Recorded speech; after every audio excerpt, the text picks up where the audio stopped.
تو مجھے وہ زمانہ اپنی زندگی کا عمر کا یاد نہیں ہے، اتنی تھوڑی عمر تھی۔ ابا جی قبلہ نے مجھے کسی دباؤ اور کسی حکم اور کسی سختی کے بغیر تہجد کے معمول پر ڈال دیا تھا، اور یہ پرائمری کلاسز میں سے کی کوئی زمانہ ہوگا، اور یہ اب سب کے لیے مائیں بھی بیٹھی ہوں گی، والد بھی بیٹھے ہوں گے۔ سردیوں کی جب راتیں ہوتی تو مجھے یاد ہے کہ وہ سون حلوہ بنا کے رکھتے تھے گھر میں، میری والدہ ماجدہ، تو وہ گرم دودھ ایک گلاس اور سون حلوہ یہ لے کے میرے کمرے کی طرف آتے تھے، اور میں ان کے قدموں کی آہٹ سے جاگ جاتا تھا، اٹھ جاتا تھا۔ وہ رکھ کے اٹھاتے نہیں تھے، آنکھ خود کھل جاتی تھی، اور جاتے ہوئے آہستہ سے کہہ جاتے، بیٹے یہ سردیاں ہوتی تھی، آپ کے وضو کے لیے پانی بھی گرم کر کے میں نے رکھ دیا ہے، اور یہ دودھ اور سون حلوہ بھی رکھے جا رہا ہوں۔ پر نکلتے ہوئے دروازے سے آہستہ سے اتنا جملہ کہہ جاتے، میں اٹھ جاتا تھا۔ اب یہ ایک تربیت کا انداز تھا، تو اس طرح ایک معمول شروع کروا دیا،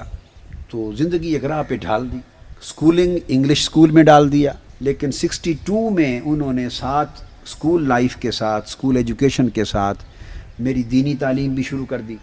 اسی دوران جب یہ تعلیم جاری تھی تو میرے اندر خود تصوف کے مطالعے کا ذوق ڈیولپ ہو گیا، کیونکہ تصوف عملاً گھر میں رات دن دیکھتا تھا۔ بچپن کی بات ہے، اتنی تھوڑی عمر تھی، رات کو کمرے میں کبھی ابا جی قبلہ کی آہیں، رونا، آواز، چیخ نکل جاتی کبھی مصلے پر پچھلی رات، تو اٹھ کے بیٹھ جاتا، ڈر جاتا، اپنی امی جان سے پوچھتا ابو جی کو کیا ہو گیا، کیوں رو رہے ہیں، کس نے مارا ہے؟ یعنی وہ تھوڑی عمر تھی۔ تو تصوف، روحانیت، خشیت الہی، گریہ و زاری، آہ و بکا، تو یہ جو کیفیات تو چونکہ گھر میں دیکھی تھیں، تو آنکھ کھلی تو یہ چیز نقشہ ہی سامنے تھا زندگی کے، تو اسی عمر میں بچپن میں یہ ذوق شروع ہو گیا۔ تو پھر میں تصوف کی کتب کا مطالعہ از خود کرنے لگا، اور شاہ ولی اللہ محدث دہلوی جیسی شخصیتوں کی کتابوں کو بھی میں نے اپنی سکول لائف میں پڑھ ڈالا تھا۔ اس وقت ترجمے پڑھتا تھا۔ جب تصوف پڑھیں گے تو عبادت کا ذوق آئے گا، پھر وہ تہجد کے لیے اٹھنا، اشراق پڑھنا، تو اس طرح کے معمولات شروع ہو گئے۔ پھر بعد ازاں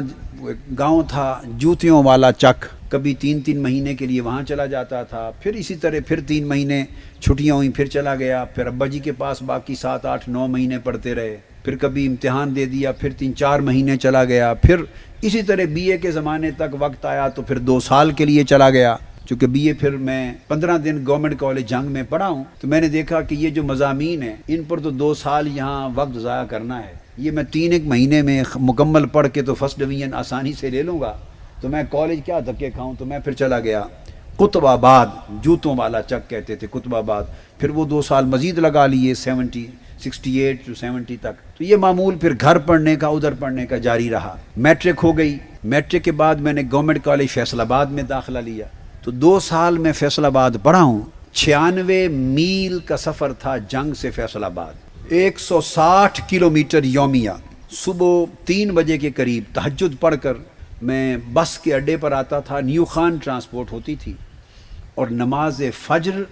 میں نیو خان ٹرانسپورٹ کے اڈے پر ایک چھوٹی سی مسجد بنی ہوتی تھی، اس میں پڑھتا تھا۔ ابا جی قبلہ میری خاطر ان کی پوسٹنگ جنگ سے 30 میل دور، یہ تقریباً 50 کلومیٹر بن جاتے،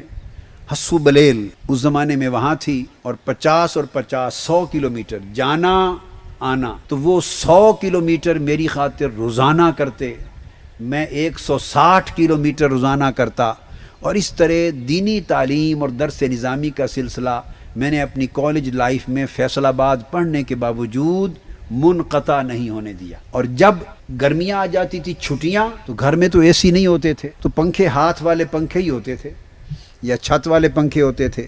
اور جب گرمیاں آ جانی تو وہ بھی شہر میں نہیں رہنا، گرمیاں آ جانی تو دیہات میں چلے جانا، چک جوتیاں میں۔ مولانا عبدالرشید صاحب تھے میرے استاد، بہت فاضل استاد، بہت فاضل استاد، تو گرمیاں وہاں گزارنی، وہاں پنکھے بھی کوئی نہیں ہوتے تھے، صرف ہاتھ والے پنکھے،